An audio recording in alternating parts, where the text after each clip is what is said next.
What's up? How you doing? Sigmonger. I've never been asked on YouTube, but a lot of the time when some people find out I collect knives, they'll ask me, do I have a sword? If they see my knife collection, they always ask me, do I have a sword? What's my sword? Where's my katana? I need a katana. How come I don't have a katana? It's always the one that everybody asks me. How come I don't have a katana? Where's my sword? Where's my sword?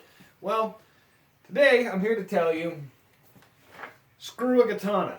I bought a sword, and I bought it because I was tired of not having one. This is a Legacy Arms Teutonic Knights sword designed by Bruce Brookhart.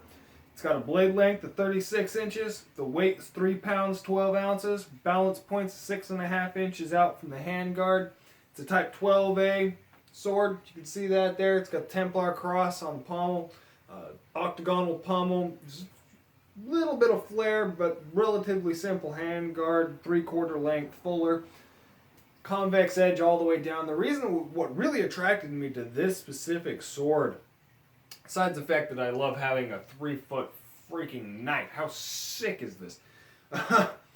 Really, like the first thing that attracted me to it off the bat was the fact that it has a true convex grind all the way down the bevel, or all the way down the blade. It is a convex bevel. There's a tiny bit of a secondary bevel in certain areas. You can see it's not a perfectly consistent edge the whole way down the sword. So it's not done perfectly, but for this price range, I paid $278 for it. It's about $1 less than you see most of the prices listed for online.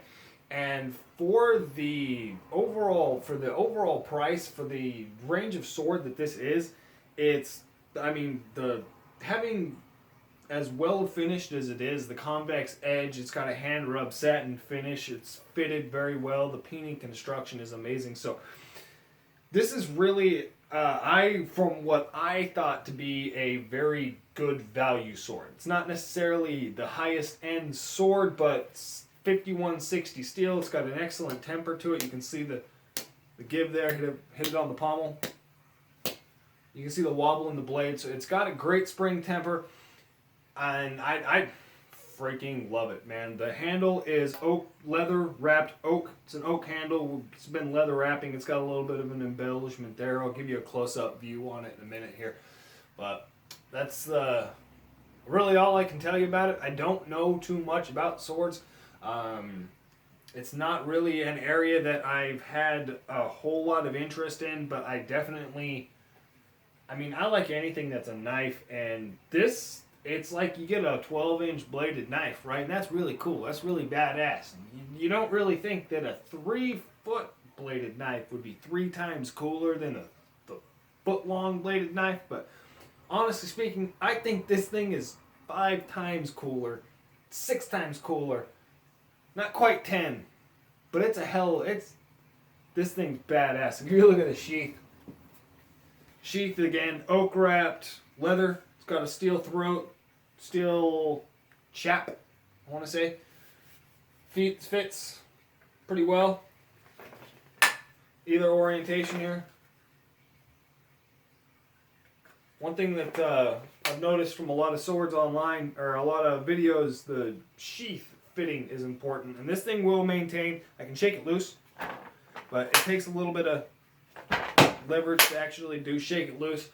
So it does maintain through gravity, fits really nice. I think it's just excellent looking and so much damn fun to play with.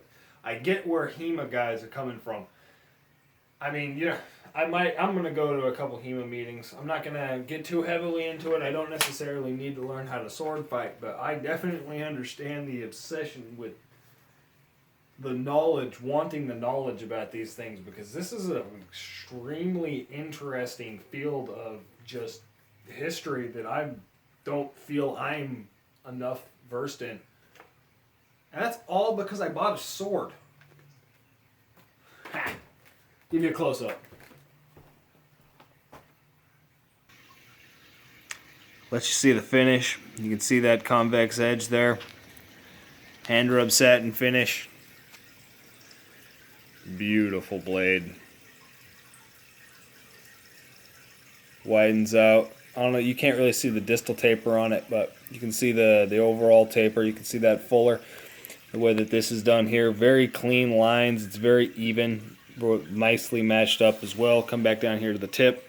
You can see that tip is very nicely done. I know a lot of, I've got a lot of dagger tipped knives that aren't that well met up at the tip of some of my knives that are shorter. Keep going, keep going, keep going, keep going, keep going. Whoa, God damn. There's the mating. The actual guard, you can see there. There's some type of filler in there. I'm not exactly sure what the filler is in between there, but it's still, it's a very small gap. It's consistent on both sides there. You can see the finish on the guard. It's like a near mirror polish on the guard. The handle here. Oak, leather wrapped oak. You can see that it's like triple layer of leather. It's got a wrap there. Wrap here. Don't know what those are called. Don't know what any of this is called. It's got an excellent shape. Bastard sword. It's a 1.5 hand sword. You can see the shape of that pommel there. Sheath. Steel throat. Give you a look at the internal of it.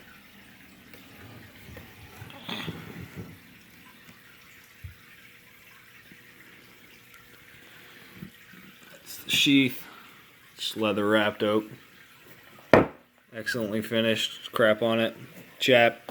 The biggest flaw on this whole thing out of the box is there's a little spot of rust right there on the bottom of the chap. That was the biggest flaw with this entire thing out of the box. It's a Legacy Arms Teutonic Knights war sword designed by Bruce Brookhart. 5160 high carbon steel. Yeah.